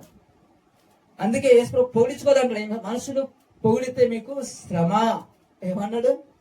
మనుషులు పొగిడితే శ్రమ రాబాబు మీకు అని చెప్పిన, పొగిడించుకోవద్దు అని చెప్తున్నాడు ఆయన. మన దేవునితో కనెక్ట్ చేయాలంట. ప్రవక్త అంటే ఎలా ఉండాలంట? దేవునికి మనిషికి కలపాలి తప్ప మనిషి వైపు తిప్పుకునేలా ఉండకూడదంట. అది నిజమైనది. మత్తయి సువార్త 6 పైన కూడా సార్. ఇది ఏంటంటే ఇది సత్యం అంట. ఆమేన్. ఇది విన్నప్పుడు కొద్దిగా బాధ అనిపిస్తుంది. ఏంటంటే ఇన్ని రోజులు చేసిన ఏంద్ర బాబా అనిపించిన నిజమైన స్నేహితుడు అంట, నిజమైన దేవుడు నిజమైన ఫ్రెండ్ కాబట్టి ఆయన కరెక్ట్ చెప్తాడు, కరెక్ట్ గా ఉంటాయంట. ఒక్కసారి నొప్పి అయినా బాధ అయినా సత్యం అంట. ఫస్ట్ బాగా ఉంటుంది కానీ ఏదంటే ఏదైనా ఇంజక్షన్ ఎట్లా ఉంటుంది, నొప్పి ఉంటుంది, దాని తర్వాత అది బాగా ఇస్తుంది. అలాగా దేవుడి మాట అలా ఉంటుంది అంటే చెప్పదంటే చెప్పదంటే ఎట్లా ఉంటుందంటే ఇంట్లో చెప్పుకున్నాం బాబు ఎట్లా అనుకుంటాం అనమాట. మనుషులకు కనబడవలనని 6 మత్తయి సువార్త 6 మనుషులకు కనబడవలనని వారి ఎదుట మీ నీతి కార్యము చెయ్యకుండా జాగ్రత్త పడి. నీతి కార్యం అంటే దానాలు చేస్తారు చూసినావా, ధర్మాలు చేస్తారు చూసినారా, ఫ్యాన్ ఇచ్చి ఫ్యాన్ పేరు రాయించుకుంటారు కదా సుబ్బారావు, అది ప్రతిఫలం ఏం లేదు. రాయించుకున్నావా ప్రతిఫలం లేదు ఇయ్యని అన్నాడు దేవుడు. రాయించుకోదంట. ఎందుకు తెలియాలి, మైక్ లో చెప్పాలి ఫలానా ఇంత ఇచ్చాడు, చర్చికి ఇంత ఇచ్చాడు, చెప్పుకుంటే ప్రతిఫలం లేదు, చెప్పించుకో ఆయన అంటాడు. చెప్పుకున్నావా నీకు శాపం ఇవ్వలేదు కానీ ప్రతిఫలం ఉండదు, చేసి లాభం లేదు. ఇప్పుడునే తన ఏమంటా చూడు, నేల పాలైతే అంటారు కదా, నేల పాలైనంటే ప్రయాసం అంతా వేస్ట్, దానం చేసిన వేస్ట్. ప్రతిఫలం కావాలంటే ఇతరులకు తెలియదు. ఇతరులకి చర్చ అంతా డాకోబడతారు, ఇంకా చర్చ అంతా రింగ్ చేస్తారు, ఇంకేదో ప్రతిఫలం వస్తుంది దేవుడి నుంచి. అందుకే కదంటే అందుకు చాలా ప్రార్థన జవాబు రాదు, ఎన్ని సంవత్సరాలు చేసిన జవాబు రాదు. ఎందుకు చెప్పేసి అందరూ చేస్తారు, మా ఆయన మాడని ప్రార్థిస్తున్నా అని ఊరంతా తెలుసు. ఇంకెట్లా మాడతాడు? నో ఇంపాసిబుల్, తిరిగి పని తెలియదంట, చెప్పుకోదంట. మా ఆయన ప్రార్థిస్తున్నా, ఎంత ప్రార్థించిన మాట్లాడు ఎంత చెప్పుకున్నావు, ఏదో చెప్పుకుంటున్నావు నువ్వు దేవునితో చెప్పు, కానీ ఊరంతా చెప్తే ఏమొస్తుంది? రాదు, ప్రతిఫలం రాదు. ప్రతిఫలం కావాలా దేవునితో ఒక్కటే చెప్పుకో.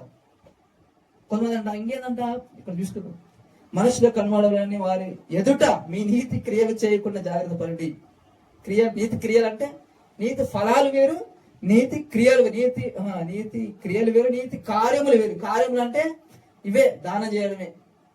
దానం చేసినా ధర్మాలు చేసినా ఏమి తెలియదంట. అందుకే ఆ రోజు కదా నేను జైల్లో ఉంటే పరామర్శకు వచ్చిన, జైల్లో ఉన్నప్పుడు యేసు ఆ రోజు అంటాడు కదా, ఇక్కడ కుడివైపు ఒకరు ఉంటారంట, ఎడమ వైపు ఒకరు ఉంటారంట కదా. నీకు ఎప్పుడు చేసినా మేము జైల్లో ఉండి ఎప్పుడు పరామర్శించాము, నువ్వు దిగంబరి కొన్ని చూసి ఎప్పుడు పట్టించామంట. ఎందుకంటే తెలియదంట, నీతిమంతులంట చేస్తే తెలియదంట, తెలియకుండా చేస్తారంట. ఆమేన్. లేని ఎడల పరలోకమందున మీ తండ్రి యొక్క మీరు ఫలము పొందరు. యేసు ప్రభునే చెప్తున్నాడు, నేను చెప్పండి. ఎవరు చెప్తున్నారు? యేసయ్యే చెప్తున్నాడు. ఏమని? మీ నీతి క్రియలు చేయకుండా జాగ్రత్త పడు, మనుషులు ఎదుట కనబడాలని చేయకూడదంట. లేని ఎడల పరలోకమందున మీ తండ్రి వద్ద మీరు ఫలము పొందరు. ఎందుకు చెప్పిస్తారు? మైక్ లో కార్యక్రమం అది చెప్పారు. ఎందుకు చెప్పిస్తారంట? ఇప్పుడు పాస్ ఈయన ఇంత ఇచ్చాడు, ఎందుకు చెప్తాడు? ఎందుకు చేస్తా ఎందుకు చెప్తాడు? ఈయన ఇంత ఇచ్చాడు, ఫలానా అతను ఇంత ఇచ్చాడు, ఎందుకు చెప్తాడు? నువ్వు ఇయ్యాలని. ఎందుకు? ఆయనకి ఏమవసరం? ప్రతిఫలం నీకు వస్తే ఎందుకు, రాకుంటే ఎందుకు? ఆయనకి కావాలి. అందుకు చెప్పిస్తారు చర్చిలో, వీళ్ళు ఇంత ఇచ్చారు, వీళ్ళు ఇంత ఇచ్చారు, ఎందుకంటే ఇంకోరు ప్రేరణ రావాలని, ఇంకోరు ఇవ్వాలని కదా. అందుకంట అతను చెప్పాడు ఇట్లా, అందుకు చెప్పిస్తారు. వీళ్ళంతా ఇట్లా ఉంటుంది మొత్తము. మనం ఏం చేస్తాం అంటే కుటుంబాన్ని పెట్టినప్పుడు ఏం చేస్తాం చేస్తా, మన వాళ్ళని ప్రార్థనకి వెళ్ళి తెచ్చినాం నాకు అని చెప్తాం. ఎందుకు నువ్వు ఇయ్యాలని? దేవునితో నుంచి నీ దీవెన నీకు రావాలని కోరుకోవాలి వాళ్ళు. నీ డబ్బు వాళ్ళ జోబులో పోలేదు వాళ్ళు చూస్తారన్న. ఇదంతా చెప్పాడు అతను. వాడిని ప్రార్థనకి వచ్చి మొన్న వాళ్ళంటి ఇంటికి వెళ్తే ఇంత కానుక ఇచ్చారు, నాకు ఇంత ఫుడ్ పెట్టారు అంటే వాళ్ళు ఫుడ్ బాగా పెట్టాలి, బాగా మేపాలి, బాగా బిర్యానీలు పెట్టాలి, అప్పుడు హ్యాపీ. యేసుప్రభు అంటే ఆ రుద్రబాబుని వెళ్ళాను, నాకు వద్దు అవసరం ఏం అవసరం లేదు, ఆహారం తినంటే ఆహారం తిన శిష్యుడు తెచ్చి ఏమంటాడు ఆయన, అరే నేను తినే ఆహారం వేరే తిందంటాడు ఆయన. నాకు తెలియకుండా ఈయన ఏం తింటున్నాడు అబ్బాయి ఏం చేసుకున్నాడు అని అనుకుంటారు. నాకు తెలియకుండా ఆహారం ఉందా ఈయనకంటే, నా ఆహారం ఏంటంటే తండ్రి చిత్తము చేయడమే నాకు ఆహారం అంట. ఆమేన్. ఈరోజు మనది అదే ఉందంట. ఫుడ్ కోసం కాదు, డబ్బు కోసం కాదు, దేవుడి చిత్తం చేయాలని ఆశపడాలి. డబ్బు కోసం చూడొద్దంట, డబ్బు కోసం స్వార్థ పంపించాలి కూడా ఇవ్వదు. స్వార్థ నిజంగా ప్రకటిస్తే ఫ్రీ. దేవుని వైపు చూసి దేవుని వైపు ప్రతిఫలం ఆశించి స్వార్థ పంపించాలి. ఆమేన్. అది ఈశ్వరు మనసు అనంట. ఆయన తండ్రి చిత్తం చేయాలని కోరుకున్నాడు తప్ప మీరు నాకు ఏదో ఇవ్వాలి ఏదో పెట్టాలి అనుకోలే. ఆయన ఉండిపోలే ఇక్కడ అనుకోలే కదా. అలాంటి క్రీస్తు యేసుకు కలిగిన మనసు మనము కలిగి ఉండాలి. మనం కూడా స్వార్థం కోసము లాభం కోసము చేయకూడదంట. నిజంగా ఒక్కసారి డబ్బు వైపు చూస్తే ఎప్పుడు డబ్బులే ఆశిస్తామంట. ఒక్కసారి డబ్బుకు లొంగితే పాస్టర్ అయినా సరే ఎస్పెషల్ ఏంటంటే మనిషిని డబ్బులు వైపు చూస్తారనమాట. వాళ్ళు వచ్చిన డబ్బుల కోసమే డబ్బు కానీ దాన్ని తీసి పక్కన పడేయాలి. ఆమేన్. యేసు ప్రభు ఏసాడు కానుకలేసినాడంట. అందరూ ధనవంతులు తమ ధనములు వాళ్ళు కలిగి ఉన్న మాట వేసినారంట. ఒక పేద విధవరాలు అంట. ఆమె 2 కాసులు వేసిందంట. మరి యేసు ప్రభు తిట్టాడు ఆమెని. ఆమె అరే ఏందమ్మా నువ్వు ఏమనుకుంటాయింది, నువ్వు ఎవరికి వేస్తున్నావు కానుక, రాజుకి వేస్తున్నావు, ఘనమైన కానుక ఇవ్వాలి అన్నాడు ఆయన. ఈరోజు ఇదేగా ఈరోజు ఉండేది. రాజుకి ఇస్తున్నావు చిల్లరేస్తావా నువ్వు నన్ను ఆయన. ఈమె అందరికంటే ఎక్కువ వేస్తుందని చెప్తాడు ఆయన. వీళ్ళందరూ వాళ్ళు కలిగి ఉన్న దాంట్లో ఇచ్చారు, కానీ ఈమె తనకున్న జీవనం అంతయు వేసింది. వావ్. ఆయన దేవుడు అందుకేనంట 10 రూపాయలు లక్ష పెట్టేవాడు కాదు. నువ్వు 1 కోటి రూపాయలు ఇచ్చినా 1 లక్ష రూపాయలు ఇచ్చినా నీకు అవసరం లేదు, నీ మనసు చూస్తాడు ఆయన. అందుకే హృదయాంతరంగా తెలుస్తున్నాడంట. అంటే మనం ఎలా ఇస్తున్నాము, అందుకే సంతోషంగా ఇవ్వాలంట. బాధపడదు ఇవ్వని చెప్పలే, బాధపడదు ఇచ్చే అవసరం లేదు, ఇవ్వద్దు. సంతోషంగా ఉల్లాసంగా ఇచ్చేవారిని దీవించడం మాట. నువ్వు బాధపడి నువ్వు అప్పు చేసి నువ్వు ఇష్టం లేక గొడవలు పడేసి ఇవ్వమని ఎప్పుడు చెప్పలేను. యేసుప్రభు చెప్పలేదు. యేసుప్రభు పేరు చెప్పి దొంగలు తెచ్చుకుంటారు అన్నమాట. ఎవరు తెచ్చుకుంటారు? ఆయన నామానికి అవమానం తప్ప మీరు బాగానే ఉంటారు. ఇప్పుడు చూసుకుంటే ఎవరి దగ్గర, ఎలీషా దగ్గర గెహజీ ఉన్నాడు. గెహజీ ఎలీషా దగ్గర నయమాన్ కదా, సారీ నయమాన్ కుషోగం ఉంటది. ఈ గెహజీ ఉంటాడు. ఈ గెహజీ ఇంటుంటాడు అన్న పక్కన శిష్యుడు అన్నమాట. ఏలి అన్న వద్దనేసాని నాకు ఏం అవసరం పోట. నిజమైన ప్రవక్త ఎలా ఉంటుంది సా, ఎవడు కావాలి నీ దాన ధర్మం ఎవరికైనా ఇక్కవా అంటాడు. ఎవరు తెలుసా, దానియాలు అట్లనే అంటాడు. అరే ఎవరికి కావాలి నీ దానాలు ధర్మాలు, నీ వస్త్రాలు, నీ రాజు ఇంకోటికి ఎవరికైనా ఇచ్చిపో, ఫస్ట్ దేవుని దగ్గర కరెక్ట్ గా ఉండని చెప్తాడంట. ఎవరు? దానియాలు. ఎందుకు? బెల్షస్సర్ కదా, దేవుని పాత్రలో ద్రాక్ష రసం వేసుకుని డాన్స్ ఆడుతుంటే దేవుని వేలు ఒకటి వచ్చి దేవుని వేలు రాస్తున్నాడు. మెనే టేకన్ ఓ పార్సన్. దేవుడిని తక్కువ చూసాడు, తక్కువగా చూస్తే కనిపించని అదే ఆ మాట గద్దమడ దాన్ని పిలిపించుకుంటాడు.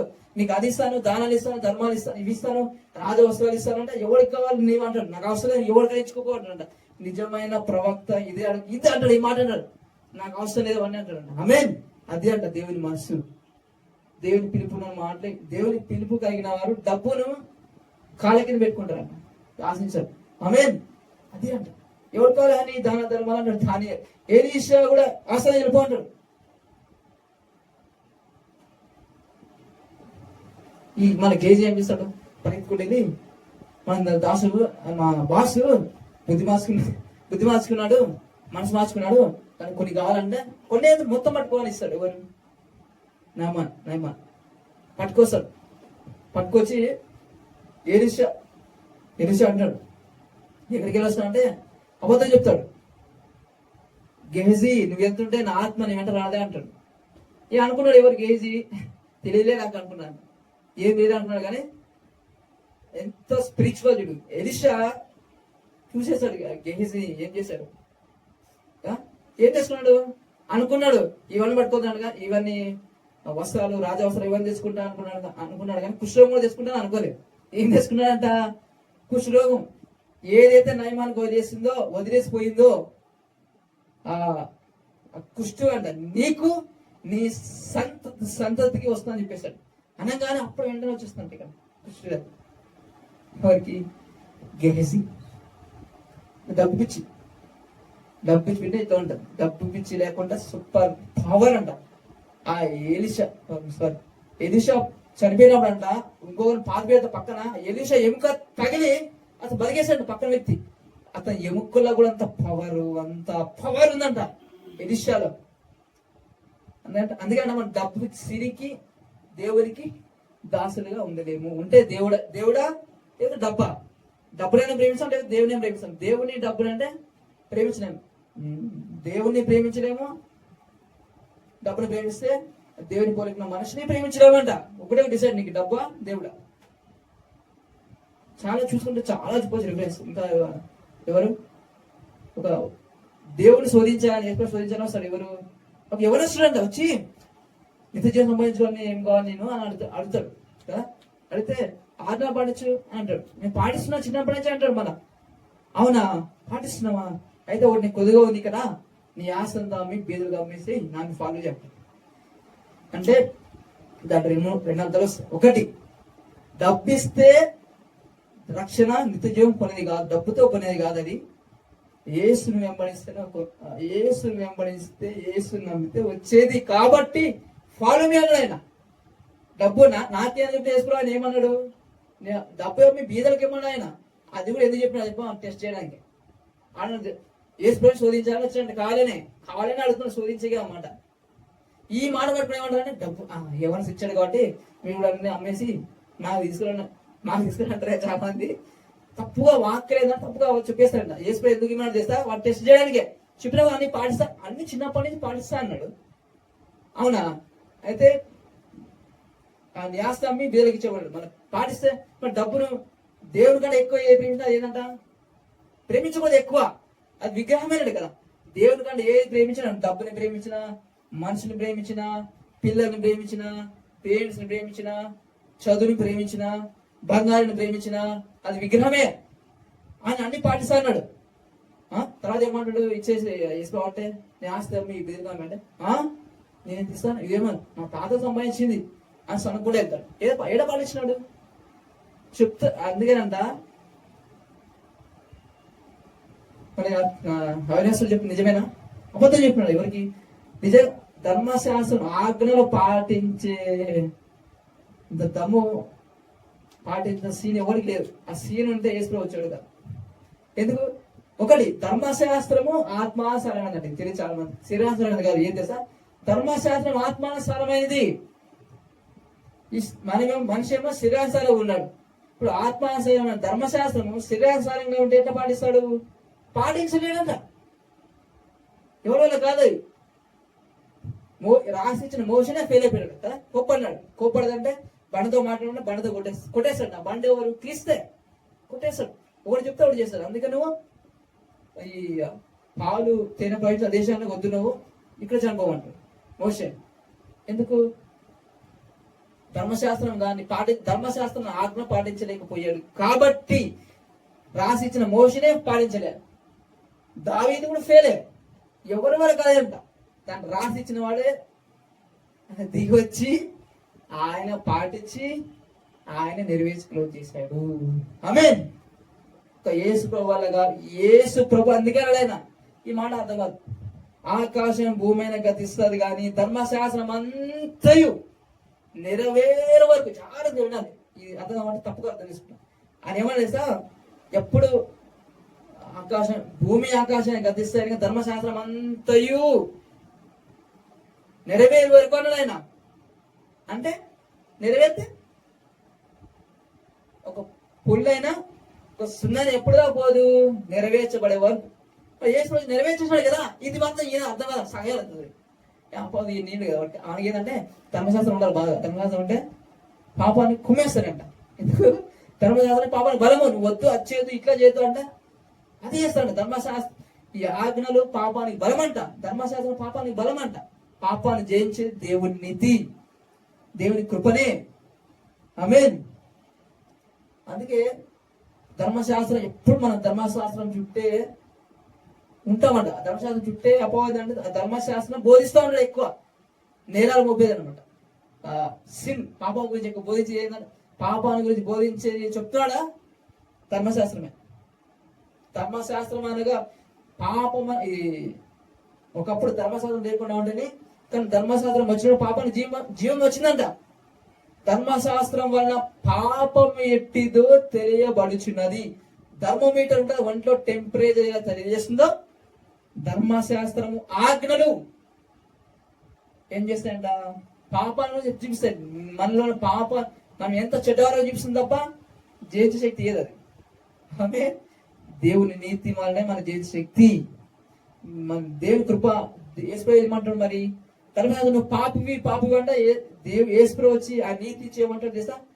నువ్వు నీతి మంత్రుడు, నా రక్తం ద్వారా అట్లా ఆయన నీతి మంత్రుడు, నిర్దోషివి, నిరపరాధువి, పరిశుద్ధుడివి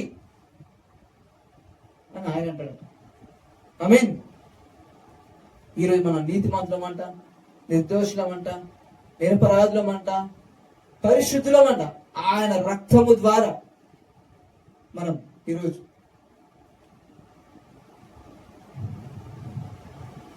ఇప్పుడు ధర్మశాస్త్రం ఆ బోధ వల్ల, ఆ ఆజ్ఞ వల్ల ఎవడు మారడంట. ఎందుకంటే మార శక్తి దానికి లేదంట. దేవుని కృపలో, కృపా బాహుల్యంలోనే, దేవుని నీతిలోనే మారబడే శక్తి ఉంది. ఈరోజు చాలా మంది ఏంటంటే చర్చలు ఇవ్వడానికి వెళ్తారు. సత్యం చెప్తాను, సత్యం ఇది ఉన్నది నిజం అంట. ఎందుకు? బైబిల్లో చూసుకుంటే చేస్తుంది. ఆ రోజు ఇశ్రాయేలు ప్రజలకి ఈ రోజు నడుస్తుంది. జాతరలకి లక్షల మంది వెళ్తారు, మందిరాలు చూడాలని వెళ్తారు లక్షల మంది. కానీ ఆ రోజు లక్షల మందే, కానీ ఒక్కడు దేవుడి మాట వినలే. సత్యం చెప్తే ఒకటి వినలే. మంచి ఏంటంటే మంచి వార్త చెప్తే, శుభవార్త చెప్తే విన్నా, కానీ చెడ్డ వార్త చెప్తే చెడ్డ వార్త విన్నారంట. ఎవరు?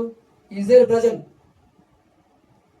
మంచి వార్త నమ్మిన వాళ్ళు, సత్యాన్ని నమ్మిన వాళ్ళు ఇద్దరే, కాలేబు, యెహోషువ.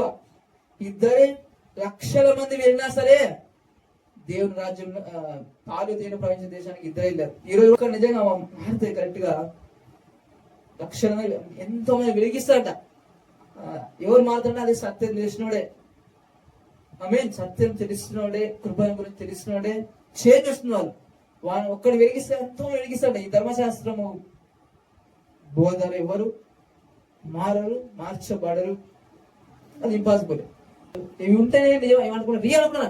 దేవుని పిలుపుకి, పెద్ద చర్చలకి, పెద్ద సంఘానికి ఏమో సంబంధం ఉందా? ఇర్మియా బాలుడుగా మన దేవుడు మాట్లాడినాడు కదా, మనకు తెలియదా బాలుడు అని? దావీదు బాలుడుగా మరి గొల్లియాతును పంపిస్తున్నాడు కదా, సింహాన్ని చేసినాడు కదా. ఒక్కడే బాలుడు, ఒక్కడే దావీదు పోరాడు. ఇర్మియా ఒక్కడే. ఇంకా ఎవరు? గిద్యోను ఒక్కడే. జనాన్ని చూసి మోసపోకూడదంట. జనం ఏంది మోసపోతారండి. ఏంది జనాన్ని చూసి నిజమైన అనుకుంటారండి. ఎక్కడ జనం ఉంటే అది నిజం, ఎక్కడ పెద్ద చర్చ ఉంటే అది రియల్. అది కాదంట. ఆ రోజు శిష్యులు చెప్తుంటారంట, ప్రజలంట లేఖనాల్లో అలాగా ఉన్నాయో లేవో అని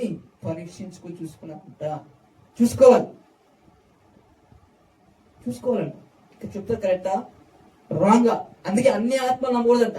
నమ్మకుండా చెప్పారు ఏ ఆత్మ సత్య సంబంధమైనదో, ఏది బ్రహ్మపరచ ఆత్మ తెలుసుకోండి అంటాడు. అందుకే ఈ బ్రహ్మపరచ ఆత్మ ఈ చర్చలు చూసి దేని చూసి వెళ్తారు, వెళ్ళి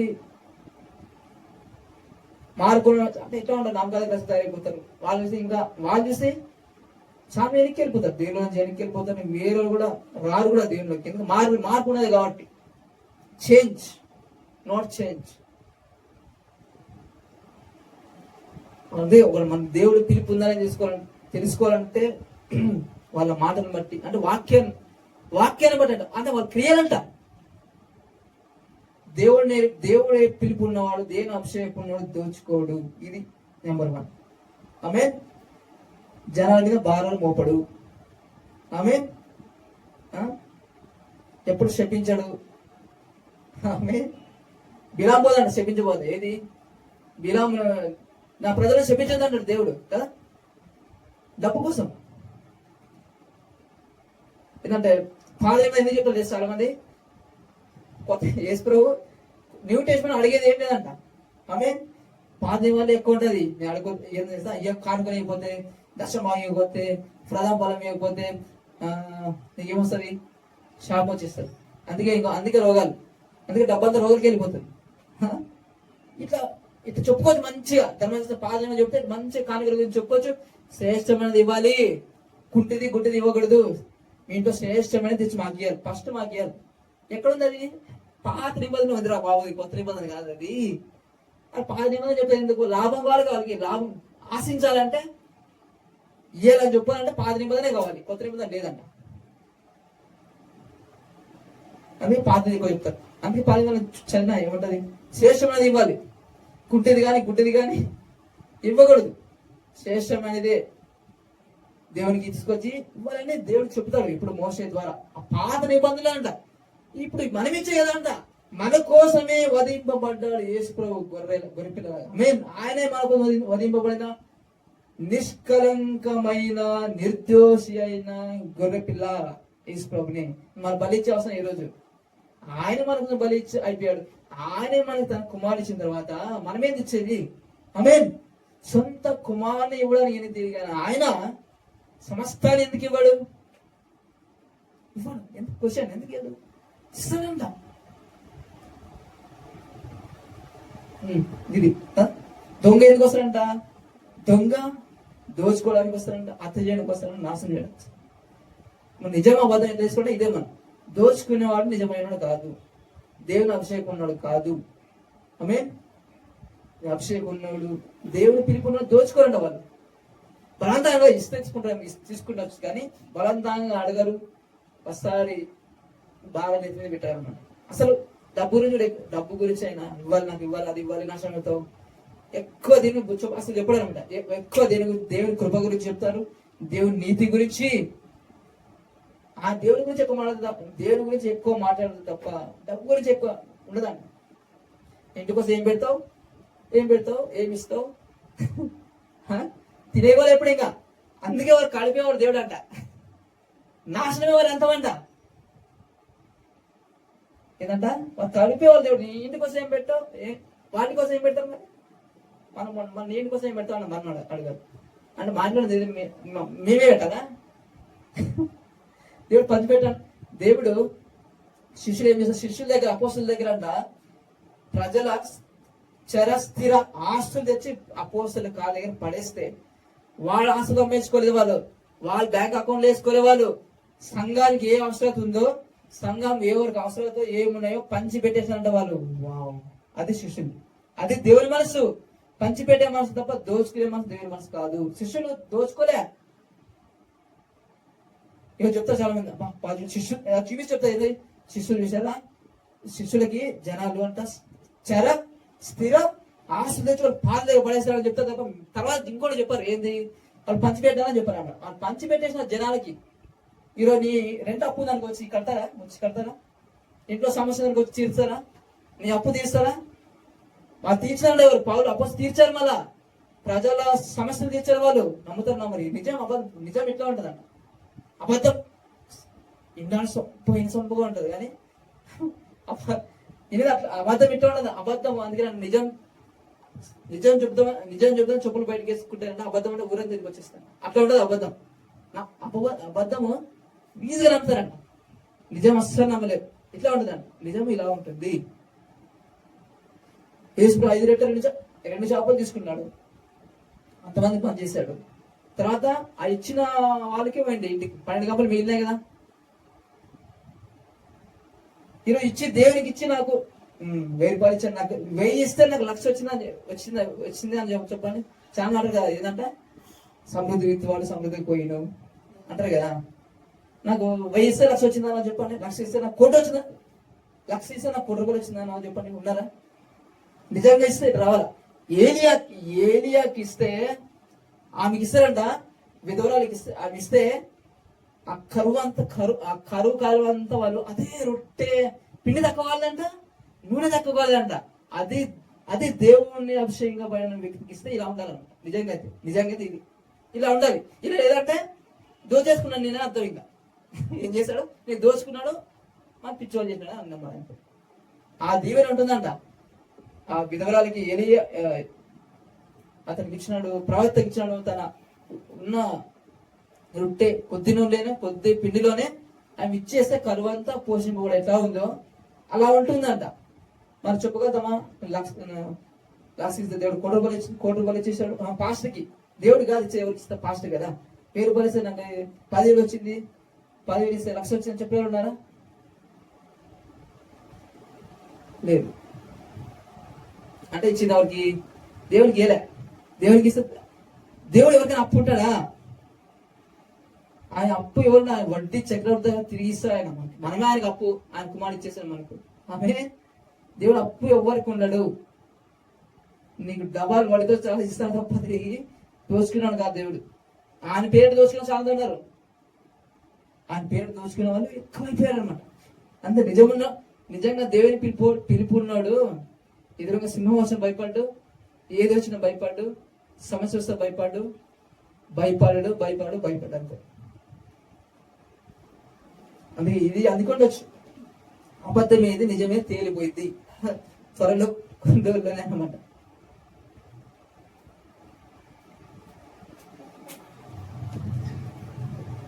ఇప్పుడు బైబిల్ క్లాస్ క్లోజ్ అయిపోయిందన్నమాట. వాక్యం దేవుడిచ్చే వరమేనంట. ఆమెన్. మనం సొంతంగా ఏం చెప్పలేమంట. ఆమెన్. వాక్యం దేవుడిచ్చే వరమే. అది వరం అంటే ఏం చెప్తే అది వరం కాదు. మంచి వార్త చెప్పాలి, శుభవార్త చెప్పాలి. ఆమేన్. అది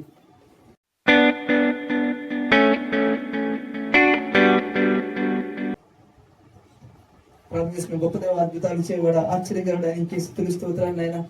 నిన్న నీవు ఏం గ్రహించుకున్న దేవుడు నీకు స్తోత్రం. ఎన్నో సబ్జెక్ట్స్ మాట్లాడారు ప్రభు, అందుకు బట్టి స్తోత్రాలు నాన్న. ఈరోజు అసలు అర్థం కావట్లేదు, నిజమేదో అబద్ధం ఏదో అర్థం కాని పరిస్థితి నాయన.